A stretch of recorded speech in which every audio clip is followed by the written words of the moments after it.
In this video, we're going to be looking at the Necrons Detachment, the Awakened Dynasty. So this is the index detachment, but there have been a few changes, haven't there, Mike? There have, yes. There have been some subtle changes which we'll go through as we go on, but this is not the same as the index version. It's very similar though. Yeah, exactly. So what we're going to do in this review is we're going to look at the enhancements, the detachment rule, the stratagems, and we're going to look at some units that work really well in this detachment as well, aren't we? So, Mike, take it away. What's the detachment rule? Before I dive into the detachment rule, Jord, we do, of course, have to say a massive thank you to Games Workshop for sending us a preview copy of the Codex. Yes. And, of course, those awesome new miniatures, like the Stormlord, like the Translocation Shroud. And if you are interested in grabbing some of those, then check out our sponsor, The Outpost. Or, of course, Games Workshop Direct, and order your Necrons Codex and new miniatures today. Detachment rule has not changed. While a Necrons character model is leading this unit, each time a model in this unit makes an attack, add 1 to the hit roll. Perfect. So you're going to be wanting to invest in characters in this detachment? Yes, you want to be leading your squads. Yeah, absolutely. Sure. Awesome. Nice. Well, what enhancements have we got? But before we continue, I'd like to give a quick shout out to our sponsor, The Outpost. If you're looking for great deals on your miniatures, paints and gaming supplies, we've got you covered. Their wide variety of exceptional service makes them the go-to destination for all hobby needs. So don't wait, check out The Outpost today. Link in the description below. The Veil of Darkness. Right, so this was in the index. This was in the index, yes. Any changes? No changes. So Necrons model only. Yeah. Once per battle, at the end of your opponent's turn, if you're not in engagement range of the enemy, you can leave the table and you can come back on as if it were Deep Strike. Right. Sure. It's worded, it doesn't say Deep Strike. Yeah. It just says set up 9 inches away horizontally. Right, sure. And that'll be in your following movement step. So are you going into reinforcements doing this? Yes. You are? Yep. In the reinforcement step of your next movement phase, you set that unit up. Right, perfect. So this counts as reinforcements, so things like infiltrators and stuff will affect this. Yes, absolutely. Sounds really good to me, mate. What characters is this going to be good on? This is great because you can, a shooting unit is great for this because you can leave the board, come back on, shoot something else. Yeah. So if you commit to like one flank of the table and you kill an enemy unit, you can then, at the end of your opponent's turn, leave the table, come back on somewhere else and add your firepower there. Yeah, sure. Obviously, the more guns you can fit on the unit that has this, the better. Yes. And I actually think a unit like Immortals is probably the way to go here. Yeah. Because there's a lot of ways to buff those guys in this detachment. Okay. So sticking this on maybe a Plasmancer, I think is a way to go. Yeah. Awesome. I like it. Brilliant enhancement. Really good one. What's the next one? Nether Realm Casket. Okay. Necrons model only, gives you stealth if you're leading a unit. Okay, so this was in the index, wasn't it? This was in the index. It's exactly the same. Yeah. It's still okay. Yeah. It's still okay. I don't think you're really going to take it, though, unless you have not points. compared to the other ones. Yeah. But yeah, it's not bad. Next one? Phasal Subjugator. Okay. Okay, so this has majorly changed. This, I think, was the something corona. Oh, the coronal artery. Artery. They don't have arteries. They're robots. So Necrons model only, while a friendly Necrons unit, excluding character units, is within 6 inches of the bearer. Each time a model in that unit makes an attack, add 1 to the hit roll. Fantastic. We mentioned this in the Codex review. The best detachment, the best enhancement in this detachment, right? Yes. So very important things to note here. It says excluding character units. Right. That doesn't just mean the models. Yeah. If the unit has a character in it, they do not benefit from this buff. No, but they're going to benefit from it anyway because they've got the character. Exactly. So you can't get the double +1. Sure. That's what we're saying here, Right. basically. Yeah. But this is great on a guide to buff your Canoptic Doomstalkers, even your Monolith. Your vehicles. Basically anything that can't be led. Yeah. This is going to be great for that. It also buffs melee, so you could do this for Canoptic Wraiths. Yeah. So this is actually a nice one to have on a Cryptek. Yeah. If you wanted to go a balanced approach, put a Cryptek in with this, you can now have that Cryptek with Wraiths or anything else and have them march alongside other vehicles. Yeah, sure. I quite like a Hexmark Destroyer. Yeah. Because it's one of those little lone operative units. Sit with the gun line. Yeah. Essentially, so I think that's a nice place for that one. Yeah, exactly. No, I really like that. I really like it as well with a pair of Doomsday Arcs. Yes. Doomsday Arcs being able to sit there, get the heavy and a +1 if they need to with -1 to hits. Yeah. Really strong. Really strong. Cool. Yeah. What's the final enhancement? Enagic Dermal Bond. The name's changed. Sure. It's exactly the same as it was. Right. Necrons model only. The bearer has the Feel No Pain 4+ ability. Okay, if you have spare points. So this one, commonly in the index, would be put on a Transcendent Catan. Ah. Because it's a character and not an epic hero. Now, there's less reason to do it because the Catan has a 5-up if you want to paint anyway. Sure. Yeah. But probably still worth it. So you could still do that on a Transcendent Catan? You can still do that. Right, okay. Yeah. So that's probably the best place to put it. Yeah. Yeah. Right. Pretty good on a Catan. Yeah. Yeah. Cool. I like it. I like it. They're really solid enhancements. Yeah, they're just good. Yeah. Yeah, exactly. Yeah. I think obviously the one you're always going to see is the aura of +1 to hit. Yes, I think you'll see that the most. Yeah, and Veil of Darkness. Veil of Darkness as well. Yeah, definitely. Because it fills in that role of the movement and manipulation for the army, doesn't it? So I really like that. Solid set of enhancements. So next we're going to look at the stratagems. Let's take a moment to appreciate Colourforge, our fantastic sponsor. Their range of spray paints has become our go-to for making our miniatures come to life quickly and efficiently. The quality and variety of colours they offer are truly unmatched, providing a smooth application for stunning effects every time. Check out Colourforge for your next hobby project. The first stratagem is Protocol of the Eternal Revenant. Right. This has just had a name change. Yeah. This is the one where in any phase, when a Necron's infantry character model has been destroyed, you can stand them back up as close as possible to where it was destroyed, with half its starting number of wounds remaining. Yeah. It's 1 command point. You can't use it more than once per model per game. And of course, with the rules for returning models to units, Yes. if they were leading a squad, they would return to leading the squad. Perfect. Right. So just get that in there early. Yeah. Yeah. So yeah, good stratagem, great for keeping your characters alive. Yeah. Very good for the guy that's got the aura Yeah. of the +1 to hit, because you really want that guy to stay alive. Yeah. Exactly. Exactly. And for is it 1 CP? Did you say? Just 1 CP. 1 CP. Really solid stratagem there. Yep. I like it. Cool. Next one. Protocol of the Undying Legions. So we mentioned this one. Everyone's favourite. Get back up. It's not changed. No. Okay, so 1 command point. After you've lost models to an opponent's attack in fight phase or the shooting phase, you can enact reanimation on your Necron squad. And if there's a character in there, instead of D3, it's D3 +1. Right. Sure. This, of course, would still stack with a Canoptic Reanimator. So you could bring back potentially 2 D3 +1 models to your unit. Yeah. And then you could as well stack this with then a Resurrection Orb at the end of the shooting phase or fight phase and bring back D6 plus D3. Yeah. Thanks to the Reanimator. Really strong stratagem still. Still fantastic. Cool. Next one. Protocol of the Hungry Void. Yeah. 1 CP. This is about tactic. It's done in the fight phase. You give your Necrons unit +1 strength. Yeah. And if there's a character leading them, you get +1 AP as well. Perfect. However, there is the rider here that it doesn't stack with any other increases of AP. Oh, okay. Right. Sure. Right. Okay. It's interesting.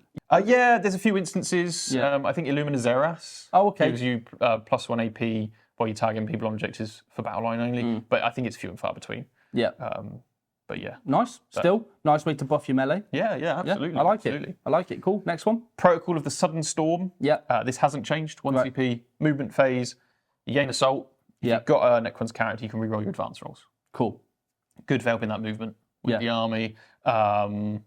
Great for like your Immortals or your Warriors, just getting up there and shooting. Great for mission play. Great for mission play, yeah. Yeah, really like it. Cool. Next one. Protocol of the Conquering Tyrant. This has changed. Right, sure. And this is a battle tactic. Brilliant. So for 1 command point, if you're shooting a unit that's within half range, you can reroll your hit rolls of 1. Yep. If you've got a character leading, you can reroll all your hit rolls. If they're within half range. Yes. Okay. So reroll hit rolls is very powerful. Yeah, definitely. Because they've got a lot of critical hits on 5s available across the codex. Okay, I see. You've got the Plasmaster, you've got the Locust Lord, and you've got various ways in the detachments as well. But reroll hits here, great with a Plasmaster, great with some Immortals, getting sustained hits 2 on 5s with full rerolls to hit. It's pretty disgusting. Yeah, and you could Veil of Darkness to guarantee yourself in the range. Exactly. Brilliant. There's some really nice combos there then. Yes. I think that's going to be pretty fun to see, actually. I like that. I like it. A little bit more damage coming out of the Necrons is what we Yeah. really want to see. Yeah, I agree. Next one. Protocol with the Vengeful Stars. Okay. This has also completely changed. Right. Well, not completely, but it's mostly changed. Yeah. So it's 2 command points. Okay. Opponent's shooting phase after a Necron's unit has been destroyed. Right. It used to be that you lost models and you shoot back. Right. Now it's you lose a Necron's unit. Yeah. And then you can pick a Necron's character unit within 6 inches of where the dead unit was. Right. They can shoot at the person that killed the unit. I don't like this. Bear in mind that character applies to the whole unit. So if you've got a character leading a squad, that whole squad gets to shoot. I know, but I think for 2 CP, there's a lot of stipulations here. So you've got to lose a unit. Yes. You've got to spend 2 CP. Yes. And you just get to shoot. You get to shoot the unit that shot your unit. It's character only. I don't think you're going to be seeing this. For 2 CP, probably not. No, for 1 CP, maybe. Because you'll probably spend 1 command point to keep the unit alive that's about to die. Exactly. I could see plays here with something like, I don't know, scarab swarms that are just being annoying. Yeah. It might mean, like, I was kind of thinking of it as in more of an important unit, but I could maybe see like the scarabs or something that's expendable. Tomb blades that just do mission for you. Yeah. A move block. But it also means you've got to keep your stuff quite closely knit together. Yeah, yeah. Which is where the other thing comes into it is... sure. The best thing about it is probably that Catan can use it because they're a character unit. I think that's probably the best use of it is on a Catan because I don't know that the other shooting's necessarily good enough because you don't have characters leading them. No, maybe in an immortal squad with like a Overlord or something like that. But again, you're not using stratagems in the shootbacks. There's no way to buff that unit shooting apart from the +1 to hit. Yeah. So there's a lot of caveats to that one that I'm not really a fan of. I think that's probably the worst one in my opinion. Probably still spending all your CP on Undying Legion, let's be honest. Yeah, exactly. So, yeah. I like it. Well, they seem like an overall good set of stratagems, right? Yep. So which one's your favourite apart from Undying Legion? Probably Conquering Tyrant. I think reroll hits is massively going to be unexpected. Positive changes? Positive changes, yeah. So Conquering Tyrant used to be reroll wounds. Okay. But Immortals reroll wounds anyway. That's their innate ability. They reroll 1s to wounds. Sure. And if they shoot someone on an objective, they reroll all their wounds. Yeah. So that's a great change for them. Vengeful Stars, not as much of a good change, but actually... Was you seeing it anyway? You weren't seeing it anyway. No, it's just basically you got 5 stratagems in this detachment. Yeah, you never know. It might come up once in a blue moon and win you the game. Yeah. Because I know. I'm saying this and I'll probably end up playing a Necron player and they'll use it against me and wipe out one of my units. And I'll be like, oh. Well, you might send some like a character in that shoots a Hexmark Destroyer. Yeah. And then somebody else shoots you and kills you. So it's like, it's possible. Yeah. And with Imatech, the Stormlord, he gives you a CP in each of your command phases. So he's great in pretty much every army. Yeah. So now you have the CP to maybe spend them on stuff. Yeah, sure. I like it. All right, brilliant. So overall positive changes for the detachment. Yes. So next we're going to look at some spotlight units. Yes. And we'll just review the detachment from there. And now for a word from our sponsor, C Studios. They are the experts in providing professional miniature painting services, ensuring your armies always look their best on the battlefield. Whether you're a seasoned veteran or just starting out, C Studios can help bring your miniatures to life. Don't miss out on their quality craftsmanship. Okay, Mike, so what's the first spotlight unit? Okay, so actually all 3 of these roll really well together. Sure. But the first one for me is going to be Immortals. Right. I think these are, now that Warriors have kind of seen a decline in their durability, I really like Immortals for a bit more damage output. Yeah. So Immortals can have either Tesla or Gauss. Gauss is strength 5 AP1, but has lethal. Brilliant. Tesla is sustained hits 2, but no AP, but still strength 5. Mm-hmm. And lethal? No lethal. Right, sure. Otherwise, you just take that. Yeah. But I think there's a place for both guns. Yeah, I agree. They're both 24-inch range. Tesla also has assault keyword. But you could also give the other one assault with the stratagem. Sure. Exactly. So most of the stratagem benefit Immortals. Mm-hmm. The reroll hits is crazy good because obviously we've got sustained hits. Old Oath's back. Lethal. Exactly. Exactly.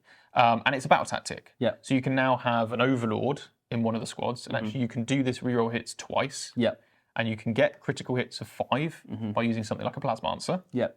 And then you're going to reroll your wounds as well. Yeah. Because you're shooting something that's on an objective marker. Yeah, definitely. It's good. It's really good. They're really good. And I actually think Immortals are great across the board. Yeah, they're a good all-round unit. They're a good all-round unit. They're good in all the other detachments as well. So, yeah, they do a lot of work in this attachment, I think. Yeah, I think we just haven't seen them. They've just been outshined by the other battle line unit, which is Necron Warriors, because of the durability. Exactly. And I think that was because they weren't killing anything. No. Necron Warriors. No. Immortals have always been the damage dealers, right? Yeah. But it's nice to see that the Immortals are actually looking a bit more tasty. Yeah, and you absolutely could put Cryptothals in there. Yeah. Which is actually quite a good choice because they're 3 wounds each. So you can start tanking a lot of hits on them. And you could put a Technomancer in if you wanted to. Yeah, and have the Feel No Pain. So you still have that durable brick. And because you can keep bringing the models back, and you can use the Resurrection Orb really effectively. On Lichguard, the Resurrection Orb's not as good because they're 2 wounds each. But with Immortals, you could bring back 6 Immortals with 1 use of the Resurrection Orb, which is very strong. Yeah, I like it. So yeah, Immortals, definitely. Yeah, definitely. Next one? Well, the Overlord. The Overlord himself. The Overlord himself, not necessarily just with Immortals, because we've got 2 fantastic battle tactics here, 1 for melee and 1 for shooting. We know we're going to get the most out of his ability to use a stratagem for free. Yes. The Translocation Shroud is, frankly, just better than the Void Scythe guy. So the Translocation Shroud, new model, what it does is it gives you auto advance 6 inches, and you fly essentially when you do it. What that means is paired with either the Stratagem for Assault or Tesla Immortals, you can move that unit 11 inches through anything and shoot. Really fast unit. Great. And you can use one of these. So it's going to get you in that half range for Conquering Tyrant. It's going to get you across the board to do whatever you want to do. So an Overlord with the Translocation Shroud, I think is fantastic in here. Because even with Lichguard, getting the +1 strength and everything. Very good. I like it. I like it. And what's the final unit you want to discuss? So the final unit, I think, is... I do like the Catans. The Catans are very good. They're very good everywhere, to be honest. It's not... Again, that's just more of a overall look at these. This is the thing which we were discussing off camera, right, is this detachment being the most balanced detachment as it's intended because it's the index one. It's hard to pick 3 standout units because it's designed to use and encompass all units really well. So there's not really a set unit to go, this unit is the best here, this is the best here, and this is the best here. It's just, they all work. And if you're just getting into Necrons, we advise to take this detachment. It is hard to pick one. It's such a balanced detachment. I think I'm going to go with the Canoptic Reanimator. Right, It has had a significant nerf. But it still gives you D3 every time you reanimate. And with the Stratagem Undying Legions, you're now actually getting it in your opponent's turn. And then, of course, you can stack it with Resurrection Orbs as well. So, yes, it's going to have to be probably targetable, but it's still got 4+ Feel No Pain. So it's still hard to kill. And you're wasting your opponent's shots at it. And then it can reanimate itself an extra D3 too, if they don't kill it. So, yeah, Reanimator for me, I think in this detachment works best than it will in any other detachment. So, yeah. Thank you for running through the detachment with me, mate. You're welcome. Guys at home, don't forget to like, comment, and subscribe. What are you excited about with the other detachments? Because we're going to be reviewing them next. Would you still play this one? Yeah. If you've got the choice of the other 4? Yeah. Let us know. Exactly. But yeah, guys, hope you've enjoyed the video, and we'll see you in the next detachment review.